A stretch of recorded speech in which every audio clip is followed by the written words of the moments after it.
Hello friends, welcome to my channel competitive English with প্রাইমাইটেড।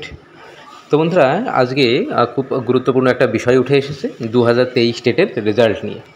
তো দেখো, ইতিমধ্যে যে বিষয়টা জানা যাচ্ছে, তো শেষে কিন্তু রয়েছে একটা ভিডিও ক্লিপ, তো ওটা অবশ্যই দেখে নেবে। দেখো, যে বিষয়টা উঠে আসছে সেটা হলো, পর্ষদ কিন্তু ইতিমধ্যে 2023 স্টেট রেজাল্ট পাবলিশ করার জন্য কিন্তু তারা তৎপরতা শুরু করেছে।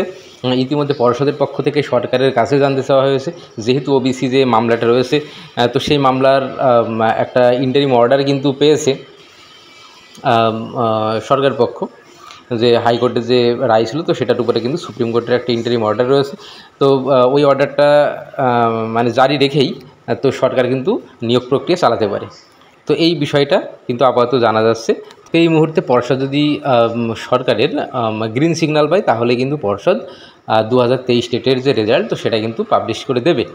আর এর পাশাপাশি তো এই 23 স্টেটের রেজাল্ট বের হলেই তারপরেই কিন্তু 2022 এবং 2023 স্টেট এদেরকে নিয়ে নতুন নিয়োগ প্রক্রিয়ার পথে পর্ষদ হাঁটবে।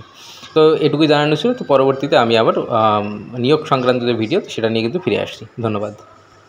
রাজ্যের থেকে ঠিক কি কি বিষয় মূলত জানতে চাইলো প্রাথমিক শিক্ষা পর্ষদ? দেখো, ওবিসি সংরক্ষণ জটিলতা এখনো আটকে রয়েছে প্রাথমিকের টেটের ফলাফল। 2023 ডিসেম্বরে প্রাথমিকের টেট নিয়েছিল প্রাথমিক শিক্ষা পর্ষদ, কিন্তু তারপর থেকে প্রায় প্রায় 1.5 বছর হতে চলতো প্রাথমিক শিক্ষা পর্ষদ এই টেটের ফল প্রকাশ করতে পারেনি। আর সেই কারণেই এবার রাজ্যের থেকে প্রাথমিক শিক্ষা পর্ষদ জানতে চাইলো যে ওবিসি কোন নিয়ম মেনে টেটের ফল প্রকাশ করা হবে। কারণ তুমি জানো যে এই ওবিসি সংরক্ষণ